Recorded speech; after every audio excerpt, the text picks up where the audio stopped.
नमस्कार, राधे राधे दोस्तों। एक बार फिर से आप सभी का स्वागत है आपके अपने चैनल राजलक्ष्मी पर। तो आज के इस वीडियो में मैं श्रावण मास महात्म्य के पहले दिन की कथा लेकर आई हूँ। पहले दिन की कथा के रूप में हम प्रथम अध्याय का श्रवण करेंगे। श्रावण मास शिव जी का प्रिय मास होता है। इस मास में हम सुनेंगे शिव जी के प्रिय सावन मास की पवित्र कथाएं।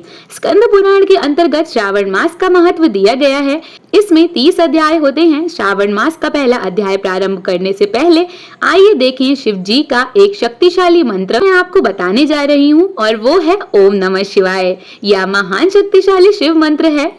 रोजाना इस मंत्र का 108 बार जप करने से समस्त मनोकामनाएं पूरी होती हैं और यह भगवान शिव का मूल मंत्र कहलाता है। अब देखिए श्रावण मास महात्म्य के पहले दिन की प्रथम अध्याय की कथा, जिसके अंतर्गत हम देखेंगे सनत कुमार का महादेव जी से संवाद। तो चलिए कथा प्रारंभ करते हैं। कर्पूर गौरम करुणावतारम संसार सारम भुजगेन्द्रहारम सदा वसंतम हृदयारविंदे भवं भवामी सहितं नमामि भवं भवानी सहितं नमामि। तो चलिए कथा प्रारंभ करते हैं। शौनक जी ने सूत जी से पूछा, महाभाग, आपके मुख से अनेक आख्यान सुने, हमें तृप्ति नहीं हुई, अपितु फिर सुनने की इच्छा बढ़ती जा रही है। आपने कार्तिक मास का महात्म्य तुला के सूर्य होने पर, माघ मास का महात्म्य मकर के सूर्य होने पर और मेष के सूर्य होने पर वैशाख मास का महात्म्य कहा। अब आप उस उत्तर मास के महात्म्य को कहें जिसे सुनने से मेरे अन्यंत्र श्रवण करने की इच्छा ना हो।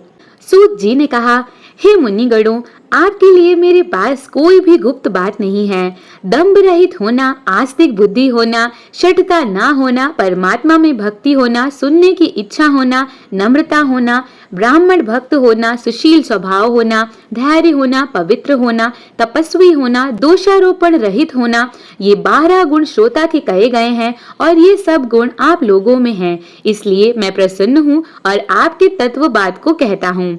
एक बार सनत कुमार ने ईश्वर यानी भगवान शिव को नमस्कार कर पूछा, हे देवों के देव महादेव, मैंने आपके बहुत से व्रतों तथा धर्मों को सुना, फिर भी अन्यंत्र श्रावण करने की इच्छा है। हे देव, आप उस उत्तम मास को कहें जो आपको प्रसन्न करने वाला, वह सब कर्मों का सिद्धित दाता हो तथा जिसमें कर्मों के करने मात्र से अनंत फल की प्राप्ति हो। ऐसे उत्तम मास में समस्त धर्मों को कहें।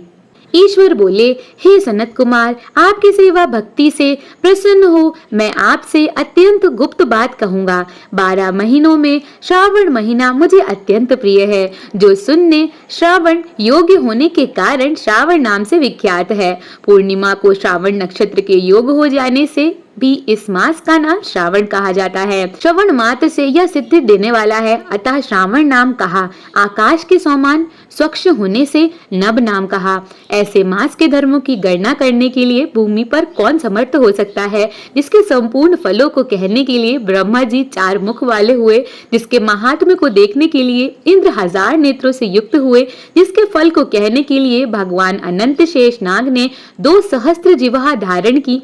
ऐसे मास को देखने और कहने में किसी की सामर्थ्य नहीं है। हे मुनि, अन्य मास इस मास की कला को भी नहीं प्राप्त कर सकते। संपूर्ण मास व्रत रूप तथा धर्म रूप है। इस महीने में सब तिथि व्रत वाली हैं, कोई भी दिन व्रत शून्य नहीं है। दुखी, जिज्ञासु, भक्त, अर्थ अर्थात धन की कामना करने वाले, मोक्ष की अभिलाषा रखने वाले और अपनी अपनी इच्छा पूर्ति की आकांक्षा रखने वाले सभी लोगों को इस श्रावण मास में अनुष्ठान करना चाहिए। सनत कुमार ने कहा, हे भगवान, आपने जो कहा कि इस मास में कोई भी दिन व्रत शून्य नहीं है और कोई तिथि भी व्रत शून्य नहीं है, उसको आप मुझसे कहें। तिथि में कौन सा व्रत है, उस व्रत का अधिकारी कौन है, फल क्या है, विधि क्या है, किस किसने व्रत किया, वह उद्यापन विधि क्या है, देवता कौन है, पूजन सामग्री क्या है, प्रधान पूजन किसका है, जागरण विधि क्या है, इस व्रत का कौन सा समय है। हे प्रभु, यह सब आप मुझसे कहें। श्रावण मास आपको प्रिय हुआ, किस कारण से पवित्रतम कहा गया, इस मास में कौन सा अवतार श्रेष्ठ माना गया है, इसमें कौन अनुष्ठान करने योग्य है, हे प्रभु, और जो कुछ पूछने से रह गया हो वह सब आप विस्तार से मुझसे कहें, क्योंकि आप सबके आदि देव हैं। तीनों देवताओं के निवास स्थान पीपल वृक्ष में सबसे ऊपर आपकी स्थिति है। आप कल्याण स्वरूप शिव हैं, पापनाशक हर हैं। केवल आपके पूजन से ही पंचायतनम का अर्चन हो जाता है। आपकी बाई जांग पर शक्ति स्वरूपिणी दुर्गा, दाहिनी जांग पर गणपति, आपके नेत्र में सूर्य तथा हृदय में भगवान श्री हरि विराजमान हैं। सबको विरक्त की शिक्षा देने हेतु आप शमशान में तथा पर्वत में निवास करते हैं। जगत का संहार करने वाले हलाहल को अपने गले में धारण किया। महाप्रलय की काल अग्नि को आपने अपने मस्तक पर धारण किया। पतन की ओर ढकेलने वाले कामदेव को आपने भस्म किया। आपकी महिमा का वर्णन करने में कौन समर्थ है। मैं एक तुच्छ प्राणी करोड़ों जन्मों में भी आपके प्रभाव का वर्णन नहीं कर सकता। अतः हे महादेव, भक्तों के कल्याणार्थ आप मेरे ऊपर दया करें, इस मास के महात्म्य को कहें। इस प्रकार श्री स्कंद पुराण के अंतर्गत ईश्वर सनत कुमार संवाद नामक श्रावण मास महात्म्य का पहला अध्याय पूर्ण हुआ। अगर आप सभी को यह वीडियो पसंद आई हो तो हमारे चैनल को लाइक करें, सब्सक्राइब करें, वीडियो को शेयर करें और बेल नोटिफिकेशन को ऑल पर सेट करना ना भूलें, ताकि श्रावण मास की आने वाली सभी कथाओं की नोटिफिकेशन आपको सबसे पहले प्राप्त हो।